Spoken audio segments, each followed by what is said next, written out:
Hi there, Jarrell here. This is my review for the Hora Octave Mandolin, or the actual model number according to um, the sticker on the inside is the Bouzouki EQ. Now, I'll just start my review by saying I absolutely love this instrument. I am just smitten with it. It sounds incredible, fantastic. I've never really heard anything like it before. This is my first octave mandolin. So I'll give you a quick sound sample before I really start talking about it.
Anyway, a bit of a sound sample. I hadn't planned on anything just then, and I sort of set the bridge down somewhere. Anyway, to get things started, the manufacturing is chef's kiss. It's wonderful. It's really nice.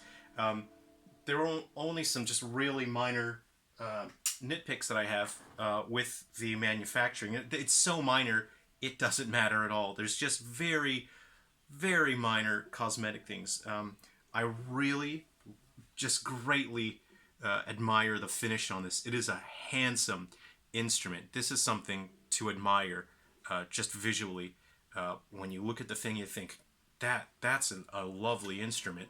And holding it in the hand, it feels incredible. The fretboard and the neck, that's a delight. That's a delightful instrument to hold. It's just a lovely lacquer, nice, clean, smooth finish. The slotted head, I've never sort of had to replace strings on a slotted head that size before, so I've heard it's going to be an interesting challenge. The logo for Hora here is not an inlay, it's a sticker. And the tuning machines, they're not the greatest. Sometimes they can have a bit of play in them, left and right, depending on where they are. It's very rare, but this one had a bit of play as I was tuning it up. They're not going to feel as smooth as a more expensive tuner setup, but they get the job done. And I suspect what may be happening is I may need to use a bit of nut oil on the wound strings, and that's where I find that the string, as you're tuning it, tends to jump as you're tuning it, and that likely has to do with a bit of pinch here. As you see, they're coming off at a bit of an angle, and that affects tuning stability. So using a bit of nut oil would help with that, I suspect. The tuners on the unwound strings feel much more smooth, and they're more responsive to tune. There's, in terms of just very minor, again, it doesn't matter, this doesn't bother me at all, it's just something I've noticed, is the lacquer that they've used a little bit has gotten on the sides of the neck, or on the fretboard. It's barely visible, it doesn't bother me at all, but it is, I did want to point it out, it's not a big deal, it doesn't matter, it's, the whole thing's so handsome anyway. I did use a bit of lemon oil, as I generally do any new instrument, and If it looks like the board needs a bit of conditioning, I like to use this Ultimate Lemon Oil just to condition the board a bit. I did put that on first thing, and it did soak in the oil a bit. The really the only real issue I had was the bridge. The saddle that it comes with is a very soft, porous wood, and I'll see if I can grab that out of my toolbox here. Right, this is what I was looking for in my toolbox. So this is the saddle that came with it. It's extremely light. It feels feels spongy, and the reason why you don't want to have such a soft saddle is that eats a lot of the vibrations. The purpose of the saddle is to transfer the vibrations of the string onto the top, your soundboard. And when you have something spongy like this, it's going to eat that vibration. It's going to reduce your sound, and your tone is going to suffer. You also have an under saddle pickup, as there is an EQ system here, which works quite nicely. I did try that. It works nicely. And the output for the sound is just there.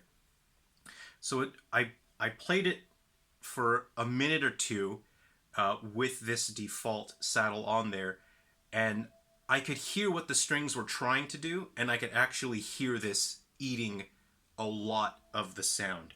So I took that off immediately, and I used a bone saddle that I had here. I had to set aside for a ukulele, so the width actually, the width is actually just right. The problem is in terms of depth, it's a bit thin, so you can't actually see the pickup. If you look at it in just the right way, it doesn't really bother me at all. I'm 100% fine with that. It's not an issue for me. And I'm sure if I got a blank that was a bit thick, then I can carve the blank.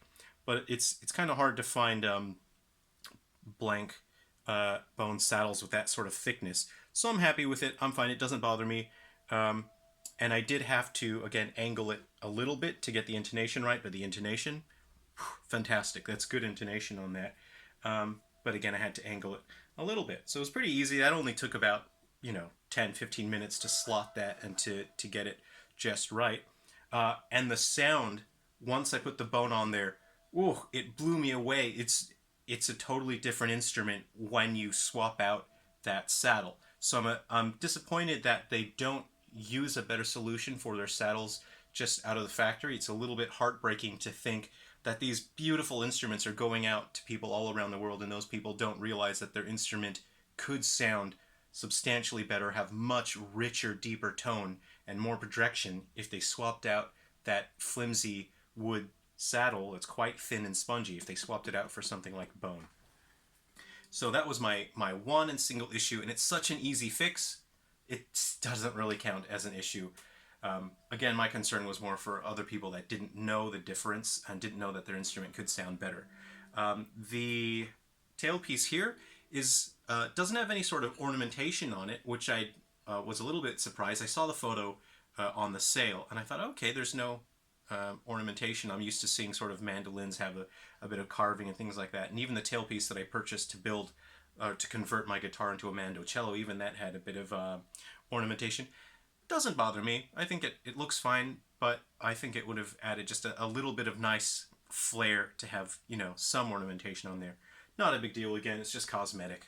What's it matter, This also doubles as a strap, a strap button, if you wanted to tie something on there.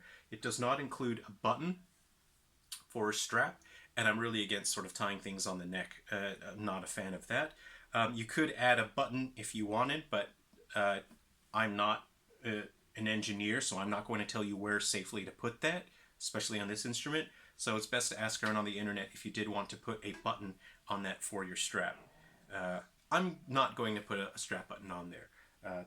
I don't really like to wear my instruments on a strap anyway, and I don't like the risk of sort of carrying it, having the strap dangling, and it can snag on things, and you walk past, a chair with an arm on it, and then it snags and it slips out of your hand and falls. So I'm not hugely excited about putting straps on my instruments.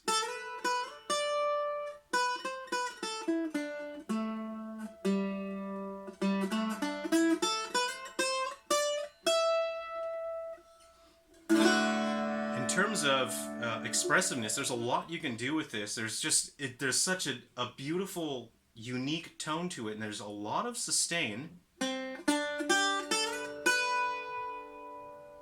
And these strings that you're not playing, they can be quite sympathetic when you're playing a solo or lead here. And it's probably hard for the phone microphone to pick it up, but it's so pleasant to hear.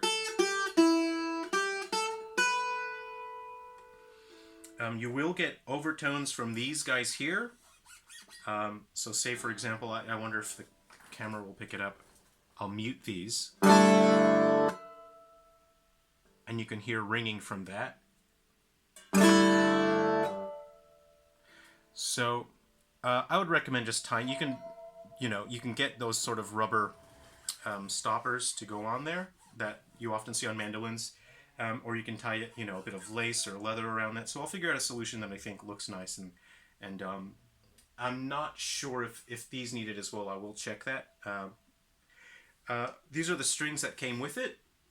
And I find that the low strings here, they feel a little bit low on tension, and once you start fretting them, their presence is quite weak. As opposed to the other ones that have much more presence.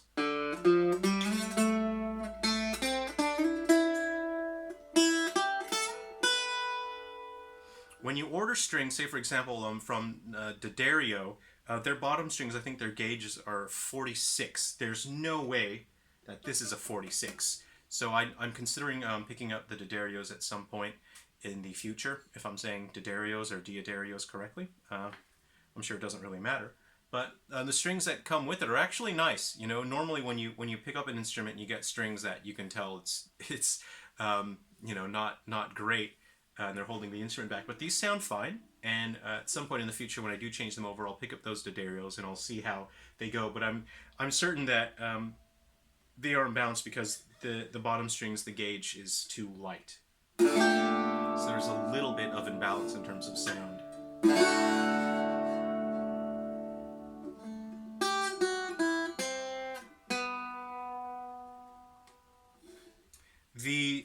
What was quite nice, what came with this, is I plugged it into an amp, and I was thinking, oh, yeah, I have to put a 9-volt in there, but it works straight away.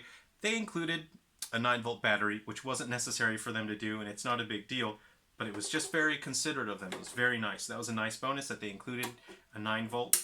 And it's not, not a Duracell or anything like that. But it's nice that they included something. You have your volume knob here, and you can adjust your treble, middle, and bass. And I had my bass turned up because, again, the bottom string, right now the gauge is quite light, and the presence was quite weak. So I'm very happy with it. I'm having some difficulty with some chords. Oh boy, is this right? You can see it's quite a bit of a stretch, and you're going to have to find alternate ways to play certain chords.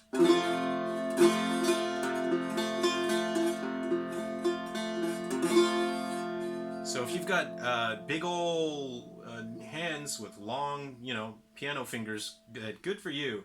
But this is, this sort of thing's a lot easier on a mandolin.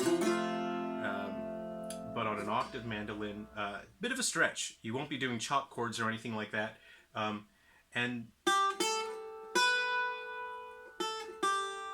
you're no longer, this is a mandolin, but it's an octave mandolin, but you're no longer playing the same role that you would with a mandolin. You're more filling the role that a guitar would fill, but you've got this unique voice. It's very different. You can tell it's not a guitar. And it's for, mandolinists that want to expand their toolkit. I recommend this. This is from Hora. I think I paid around 340 Australian, so it's just off the top of my head, it's probably close to like 250 or 280 US, depending on the exchange rate anyway. And it came from Romania. And I'll put the link, if you want the link to the seller, I'll put it in the description. They were extremely helpful, great seller, couldn't recommend them more. And they were quite concerned because they said, oh, we've sent instruments to Australia recently, and because of the lockdowns, people were reporting delays of up to 3 months.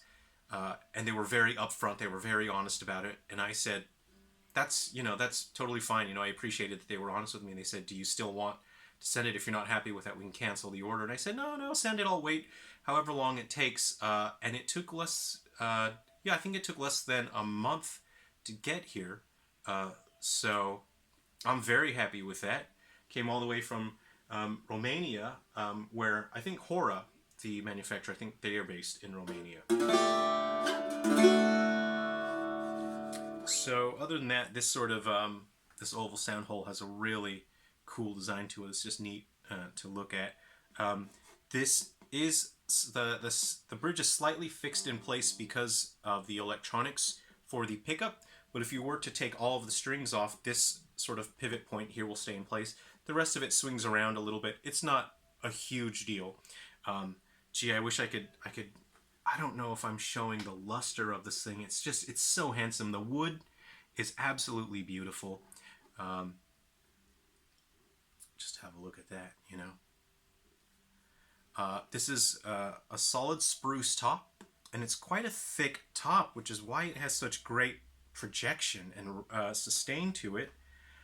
So it's solid spruce on top. Let me just quickly check what the sides are. So open up my notes here as I have all of the materials listed here.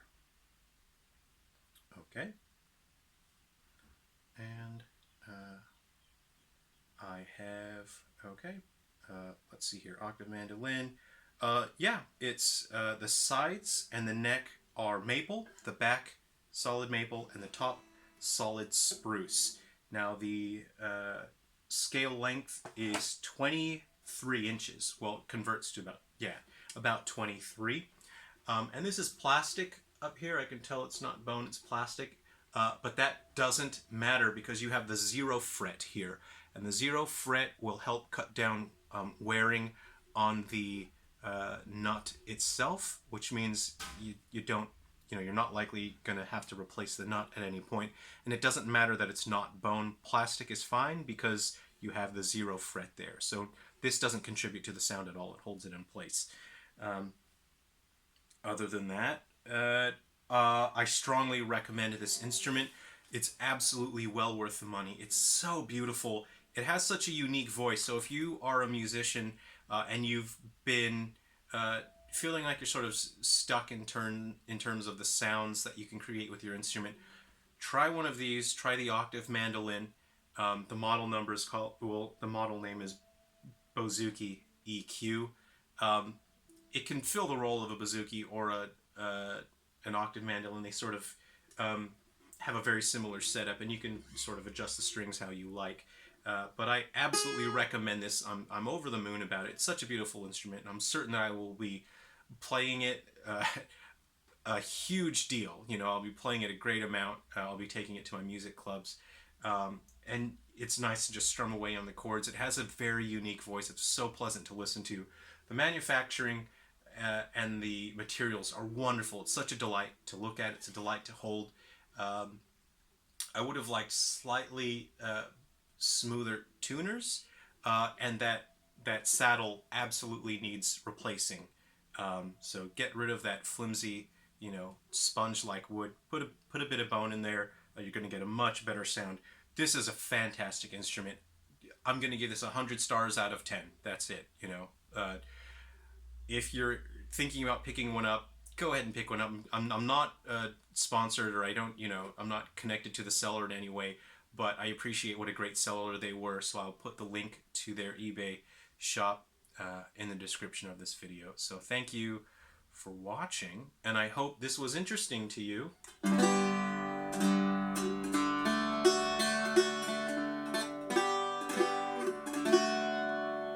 Take care of yourself and rock on.